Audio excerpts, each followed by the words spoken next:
Milyong-milyong piso naman ang hindi na raw mabawi ngayon ng ilang biktima mula sa umano'y lending scam ng isang mag-asawang negosyante.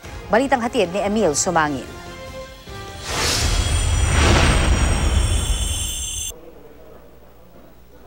Dumulog sa NBI o National Bureau of Investigation ang ilang nagrereklamo laban sa umano'y lending scam ng Lending Reliable Holdings Incorporated.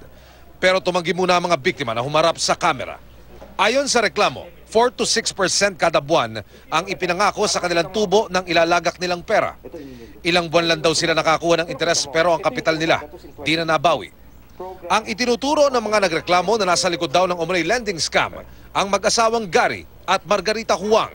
Kwento ni Jerry, di niya tunay na pangalan, 5.5 billion pesos daw ang inilagak nila ng asawa noong Enero. Kung may 1 million and below ka, it will be quarterly, so every 3 months. So aabutan ka, pagka binigay mo yung investment mo, kunwari 1 million, bibigyan ka ng 4 na cheque.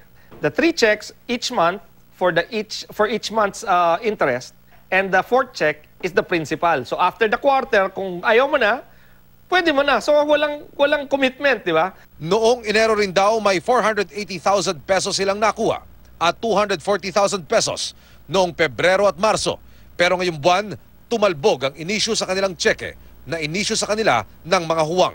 If it's too good to be true, it's not true.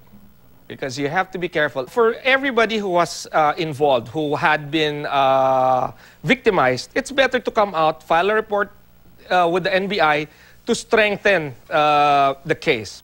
Nagpadala ng mensahe si Gary Huang sa pamilya ni Jerry. Humihingi ng paumanin sa nangyari.